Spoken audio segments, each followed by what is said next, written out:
Hello welcome to my YouTube channel GK study platform पर। आज की वीडियो में हम हिमाचल प्रदेश की नदियों का पार्ट 2 डिस्कस करेंगे। ठीक है। पार्ट 1 हमने डिस्कस कर लिया था, उसमें क्या पढ़ा था हमने? तो हिमाचल प्रदेश की 3 नदियाँ पढ़ी थी। कौन कौन सी? सबसे पहले यमुना, उसके बाद सतलुज, उसके बाद कौन सी की थी? तो ब्यास की थी। ठीक है। आज की वीडियो में हम आगे की 2 नदियाँ करेंगे, जिनमें एक होगी हमारी चिनाब और दूसरी कौन सी होगी? रावी। ठीक है। इन्हीं के साथ जो हिमाचल प्रदेश की नदियों से कुछ स्टैटिक जीके बनता है, उसको भी मैं आपके साथ डिस्कस करने वाला हूँ। तो प्लीज़ वीडियो को लास्ट तक देखिए, बीच में स्किप नहीं करिएगा, नहीं तो गड़बड़ हो जाएगा, आपको समझ नहीं आएगा। ठीक है। तो चलिए शुरू करते हैं आज की वीडियो बिना टाइम वेस्ट किए हुए। तो इस प्रकार से हमारा ये पड़ता है, हमारा प्यारा चंबा, ये कांगड़ा है, कुल्लू, लाहौल स्पीति, तिब्बत। तिब्बत जो हिमाचल प्रदेश के बाहर है। तिब्बत का जो बॉर्डर लगता है वो किस किस के साथ लगता है? तो लाहौल स्पीति और किन्नौर के साथ मैं आपको बता चुका हूँ। ठीक है। सबसे पहले हमने कौन सी नदी की थी? तो यहाँ से कौन सी नदी की थी? यमुना नदी की थी। उसके बाद यहाँ से कौन सी नदी निकली थी ऐसे करके? तो वो सतलुज नदी थी। ठीक है। उसके बाद बात करूँ मैं ब्यास की, तो ब्यास कहाँ से कहाँ तक? तो यहाँ से लेके ऐसे करके और ऐसे ब्यास नदी बहती है। ठीक है। यहाँ से ऐसे करके और ऐसे ब्यास नदी बहती है। ठीक है। आज हम करेंगे रावी नदी और चिनाब नदी। ठीक है।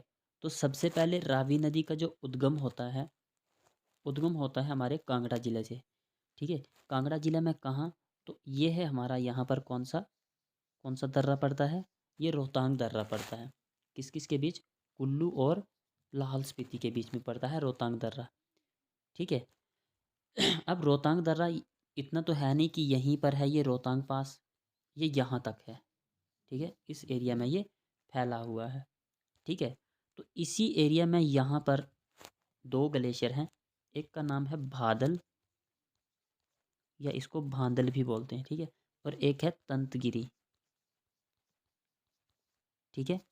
भादल और तंतगिरी नामक ये ग्लेशियर है, और इन्हीं ग्लेशियर से 2 नदियाँ मिलती हैं। एक इन्हीं ग्लेशियर के नाम से हैं नदियों के नाम भी, तो एक भादल नदी निकलती है और एक तंतगिरी निकलती है। ठीक है। रोहतांग दर्रे से 2 नदियाँ निकलती हैं, एक का नाम भादल है और दूसरी का नाम क्या है? तंतगिरी है। ठीक है। अब ये दोनों नदियाँ आती है और यहाँ पर मिलती हैं। यहाँ इस जगह का नाम है बड़ा भंगाल। क्या नाम है? बड़ा भंगाल। बड़ा भंगाल नामक स्थान पर ये दोनों नदियाँ मिलती हैं। ठीक है। एक बार मैं मिटा देता हूँ। यहाँ से बादल और यहाँ से तंतगिरी मिली कहाँ? बड़ा भंगाल में। किस ज़िले में? तो कांगड़ा ज़िले में। ठीक है। किस ज़िले में? तो कांगड़ा ज़िले में। यहाँ से ये एंटर करती है ऐसे चंबा से होते हुए और चली जाती है पंजाब, और फिर उसके बाद कहाँ पर? जम्मू कश्मीर में। ठीक है। तो सबसे पहले ये जब प्रवेश करती है हिमाचल प्रदेश में, तो ये यहाँ भरमौर का एक स्थान है, खड़ामुख नामक स्थान पर ये चंबा में प्रवेश करती है, और जहाँ से एग्जिट करती है इस जगह का नाम है खैरी। खैरी नामक स्थान से ये एग्जिट करती है।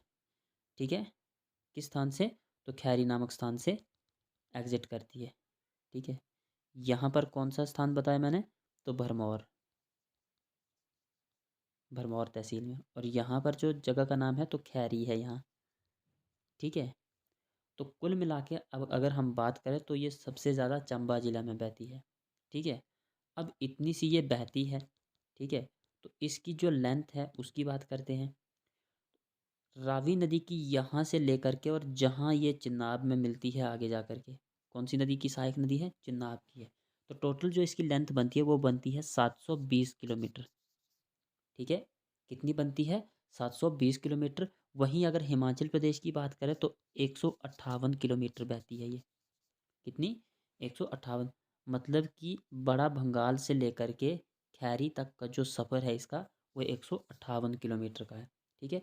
और तीसरी सबसे बड़ी नदी है ये हिमाचल की। सबसे पहली कौन सी है? तो सबसे पहली हमारी सतलुज, उसके बाद है हमारी ब्यास, उसके बाद है हमारी रावी, फिर है हमारी चिनाब और लास्ट में कौन सी है तो यमुना है। ठीक है, सबसे पहले सतलुज सबसे बड़ी, उससे छोटी ब्यास, उससे छोटी रावी, रावी से छोटी चिनाब और चिनाब से छोटी कौन सी यमुना। यमुना कितनी है पिछली वीडियो में मैंने बताया था 22 किलोमीटर। ठीक है, चिनाब कितनी है 122 किलोमीटर, रावी कितनी है 158 किलोमीटर, ब्यास कितनी है 256 किलोमीटर और सतलुज कितनी है तो 320 किलोमीटर। ठीक है, ये तो हुई मोटी मोटी जानकारी इसकी। अब यहाँ हमने बात की कि यहाँ से निकली रोहतांग दर्रे में बड़ा भंगाल के पास दो नदियाँ मिली, कौन कौन सी, भादल और तंतगिरी। यहाँ से आई खैरी नामक स्थान से एग्जिट किया इसने। ठीक है, लेंथ की बात होगी 720 इसकी टोटल है और 158 की कौन सी है जो हिमाचल में बहती है। ठीक है, 158 किलोमीटर। ठीक है, अब इसके नाम की बात करते हैं कि इसके नाम क्या हैं। तो सबसे पहले जो इसका संस्कृत नाम है, रावी का जो संस्कृत नाम है, संस्कृत नाम है इसका इरावती। क्या है, इरावती। रावी नदी का संस्कृत नाम क्या है, इरावती है। वहीं इसकी बात करें वैदिक नाम की, वेदों में इसको क्या कहा गया, वैदिक नाम इसका है परुषिणी। परुषिणी या पुरुषिणी भी कहा जाता है, पुरुषिणी। ठीक है, संस्कृत नाम क्या था तो इरावती था, वैदिक नाम क्या है परुषिणी। अब बात करते हैं इसका ग्रीक नाम क्या है।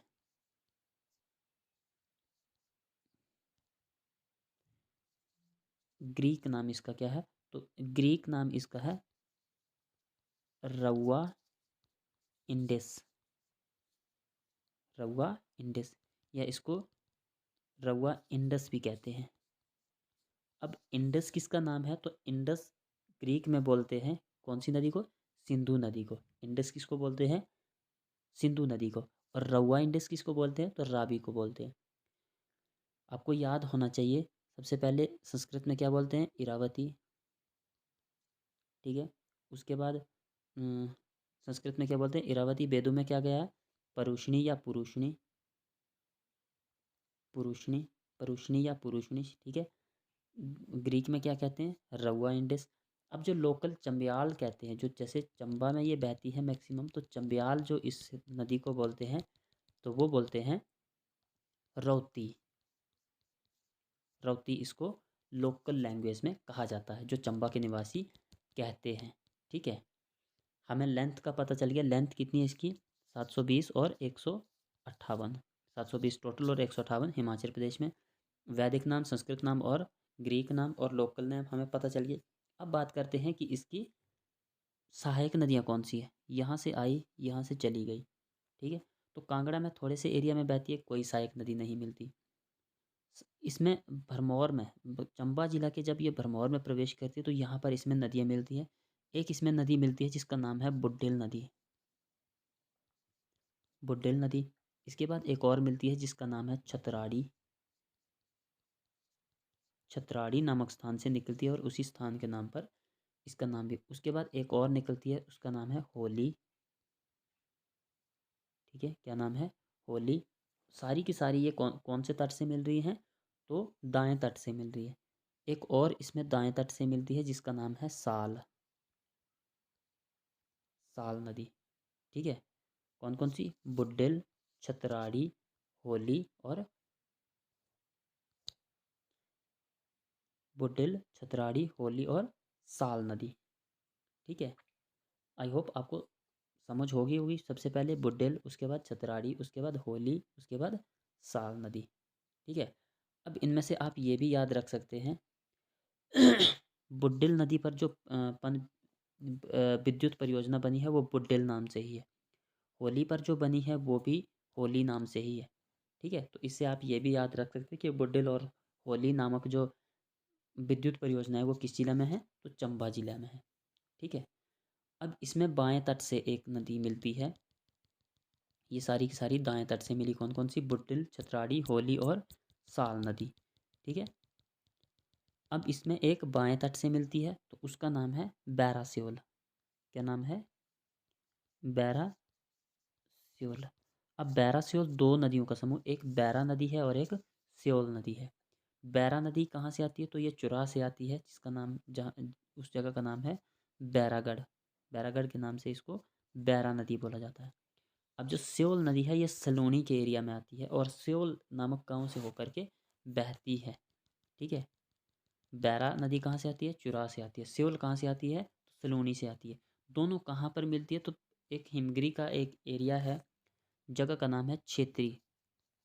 क्षेत्री नामक स्थान पर ये दोनों नदियाँ मिलती है। उसके बाद इनको संयुक्त रूप से बैरासियोल कहा जाता है और इस पर एक विद्युत परियोजना भी बनी है सुरंगानी नामक स्थान पर। तो इस परियोजना का नाम बैरासियोल परियोजना ही है। ठीक है, आई होप आपको समझ आ गया होगा। एक बार फिर से रिवाइज करते हैं। कहाँ से निकलती है? रोहतांग दर्रा। कौन से ज़िले में? कांगड़ा से। कौन कौन सी नदियों से? भादल और तंतगिरी। कौन से स्थान पर ये मिलती हैं? तो बड़ा भंगाल में मिलती है। कहाँ मिलती है? बड़ा भंगाल में। इसके बाद ये कौन से जिला में जाती है? तो चंबा जिला में जाती है। कौन से स्थान पर? भरमौर तहसील में जाती है। एग्जिट कहाँ से होती है? तो खैरी नामक स्थान से होती है। अब रावी नदी कौन सी बड़ी नदी की सहायक नदी है? तो चिन्नाब की सहायक नदी है। ठीक है, आई होप आपको समझ आ गया होगा। आगे बात करते हैं सबसे लास्ट नदी, 5वें नंबर की जो नदी है हमारी, वो है हमारी चिन्नाब नदी। ठीक है, चिन्नाब नदी। चिन्नाब नदी निकलती है, यहाँ पर एक दर्रा है, बारालाचा दर्रा, जो किस किस के बीच में है? तो लाहौल और लद्दाख के बीच में है। बारालाचा दर्रा कौन कौन से किस किस को जोड़ता है? तो वो जोड़ता है लाहौल और लद्दाख को। दर्रे का नाम है बारालाचा। ठीक है, बारालाचा। अब यहाँ इस दर्रे से एक नदी निकलती है, इस दर्रे से, नाम क्या है? बारालाचा। ठीक है, यहाँ दो दो झीलें हैं। ठीक है, यहाँ पर है सूरजताल और यहाँ पर है चंद्रताल। दो झीलें हैं, सूरजताल और चंद्रताल। सूरजताल से एक नदी निकलती है, इसका नाम होता है भागा नदी।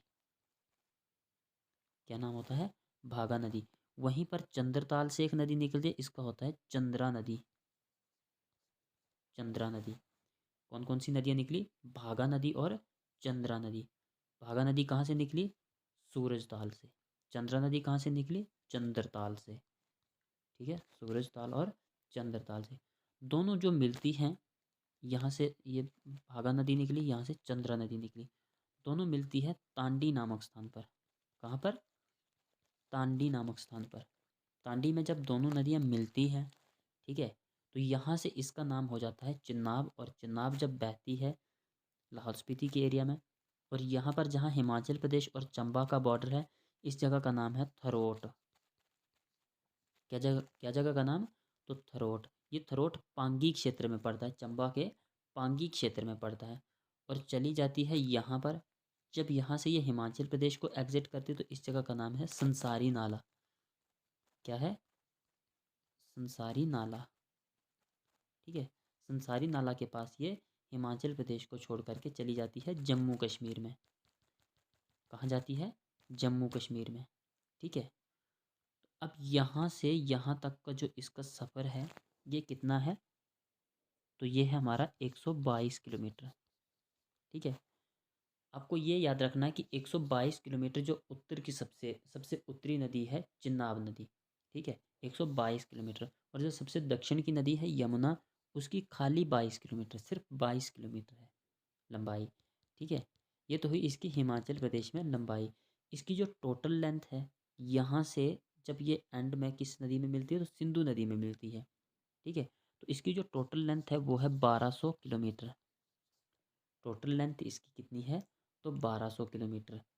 ठीक है, हिमाचल प्रदेश में बात की जाए तो 122 किलोमीटर। ठीक है, ठीक है भाई। अब जो इसका वैदिक नाम है, वैदिक नाम इसका क्या है? तो वैदिक नाम इसका है असिकिनी। असिकिनी क्या है? असिकिनी इसका वैदिक नाम है और संस्कृत में इसको चंद्रभागा कहते हैं। चंद्रभागा। ठीक है, संस्कृत नाम क्या है इसका? चंद्रभागा है। ठीक है, आगे बढ़ते हैं। यहाँ से निकली चंद्र और भागा से चिनाब कहलाई और ऐसे करके चली जाती है ये। ठीक है। अब इसकी जो सहायक नदियाँ हैं उन पर बात करते हैं। सबसे पहले ये हमारा जो क्षेत्र आता है ये आता है जस्कर श्रेणी के अंदर। ठीक है, जास्कर हिमालय में आता है। तो यहाँ से एक नदी निकलती है जिसका नाम ही जास्कर होता है। क्या नाम होता है? जास्कर नदी। ठीक है, लाहौल स्पीति में मिल रही है। ठीक है, दाएं तट से मिलती है पहली जास्कर। दूसरी एक और नदी मिलती है उसका नाम है मियार नदी। कौन सी नदी? मियार नदी। दो नदियाँ मिलती हैं लाहौल स्पीति में, जास्कर और मियार। अब जब ये चंबा के पांगी क्षेत्र में जाती है, पांगी तहसील में जाती है, तो यहाँ पर इसमें दो नदियाँ मिलती हैं। दो कहाँ मिली? तो दो मिली इसमें लाहौल स्पीति में, और बाकी की जो दो मिलेंगी वो कहाँ मिलेंगी? तो वो मिलेगी चंबा में। पहली मिलती है यहाँ पर, मैंने जगह का नाम क्या बताया? तो थरोट बताया। तो थरोट नामक एक नदी यहाँ पर इसमें मिलती है। ठीक है, उसके बाद एक और नदी मिलती है जिसका नाम है सेचू नाला। सेचू नाला। दो नदियाँ चंबा में और दो नदियाँ लाहौल स्पीति में। लाहौल स्पीति की नदियों का क्या नाम है? एक का नाम जास्कर और दूसरी का क्या नाम बताया? म्यार। ठीक है, चार नदियाँ इसकी प्रमुख सहायक हैं। टोटल लेंथ कितनी है? 1200 किलोमीटर। ठीक है, हिमाचल प्रदेश में कितनी है? तो 122 किलोमीटर। ठीक है, ये तो थी हमारी हिमाचल प्रदेश की प्रमुख 5 नदियाँ। ठीक है, देखते हैं आप इससे रिलेटेड जो कुछ क्वेश्चन बनते हैं। ठीक है, स्टैटिक जीके में जो क्वेश्चन बनते हैं। सबसे पहले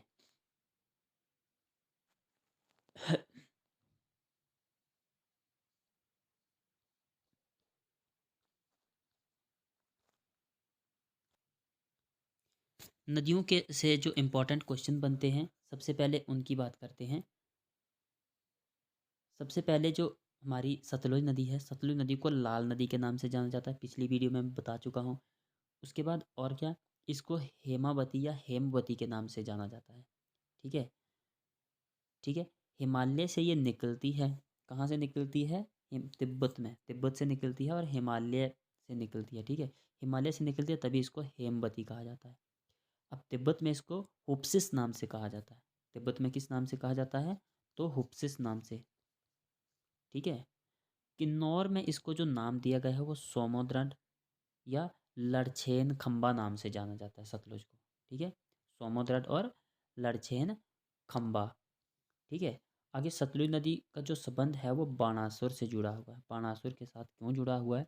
क्योंकि जो वेदों उपनिषदों में लिखा गया है कि जो हिमालय पर्वत है, ठीक है, हमारा जो हिमालय पर्वत है वहाँ से जब इसको लाया गया था, हिमालय पर्वत से जब इसको लाया गया था यहाँ हिमाचल में, तो ये बाणासुर नामक व्यक्ति ने इसका रास्ता खोजा था। तभी तभी कहा जाता है कि बाणासुर के साथ इसका नाम जुड़ा हुआ है। ठीक है, आगे इस पे जो बिलासपुर पर बिलासपुर बिलासपुर जिला में इस पर एक पुल बना है कंदरौर नामक, जो सतलुज नदी पर, मतलब इसी नदी पर बनाया गया है। ठीक है, आगे बात करते हैं रावी नदी की। रावी नदी का जो मैंने अभी आपको नाम बताया कि इसको ग्रीक भाषा में रउआ इंडिस कहा जाता है, और स्थानीय जो नाम है जो चंबा के निवासी कहते हैं वो रौती कहते हैं। ठीक है, आगे बात करते हैं यमुना नदी की।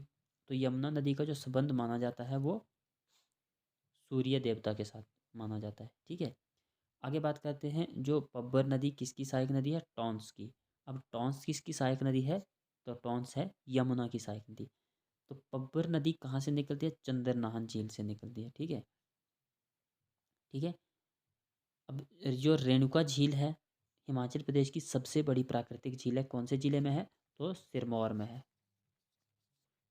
सिरमौर में है। ठीक है, कौन सी नदी पर है? तो गिरी नदी पर। अब गिरी किसकी सहायक नदी है? यमुना की सहायक नदी है। ठीक है, क्योंकि यमुना की अगर ये सहायक नदी है तो इसका संबंध कहीं ना कहीं यमुना के साथ ही जुड़ा है। और कोरिलेट करके आप ये भी याद रख सकते हैं कि रेणुका झील जो है वो गिरी नदी पर है। ठीक है, ठीक है, तो ये तो थे कुछ मतलब इससे रिलेटेड जो इम्पोर्टेंट क्वेश्चन थे जो आपको बताने थे। आई होप वीडियो आपको समझ आ गई होगी। ठीक है, बाकी का ये जो मैं आपको पिछली वीडियो में बता चुका हूँ एक बार रिवाइज कर लेते हैं। सतलुज की कुल लेंथ कितनी है? तो 1450 किलोमीटर हिमाचल प्रदेश में, 320 उसके बाद वैदिक नाम इसका स्तुद्रु है और संस्कृत नाम क्या है, स्तुद्री है या स्तुद्र है। ठीक है, आगे बात करते हैं ब्यास की। तो ब्यास का वैदिक नाम अर्जी किया है और इसका संस्कृत नाम विपाशा है। टोटल लेंथ, एक मिनट, टोटल लेंथ इसकी 460 है और हिमाचल प्रदेश में कितनी है, 256 है। आगे रावी नदी की 720 टोटल लेंथ, 158 हिमाचल प्रदेश में। उसके बाद आगे बात करते हैं इसका वैदिक नाम। तो वैदिक नाम इसका परुष्णी और संस्कृत नाम इरावती। चिनाब नदी की बात करते हैं, 1200 टोटल लेंथ है, 122 किलोमीटर हिमाचल प्रदेश में। वैदिक नाम इसका असिकनी और संस्कृत नाम चंद्राभागा। ठीक है, आगे यमुना नदी तो कालिंदी पर्वत से निकलती है, इसलिए इसको कालिंदी कहा जाता है। 1376 किलोमीटर इसकी टोटल लेंथ और टोटल 22 किलोमीटर हिमाचल प्रदेश में। किसकी सहायक नदी है यमुना, तो गंगा की सहायक नदी है। ठीक है, आई होप आपको वीडियो समझ आ गई होगी। अगर वीडियो अच्छी लगती है आपको तो प्लीज़ वीडियो को लाइक करिए। ठीक है, लाइक करिए, शेयर करिए दोस्तों में, और चैनल को सब्सक्राइब जरूर करो। ठीक है, ठीक है, ठीक है। तो मिलते हैं अगली वीडियो में एक नए टॉपिक के साथ। तब तक के लिए जय हिंद, जय हिमाचल।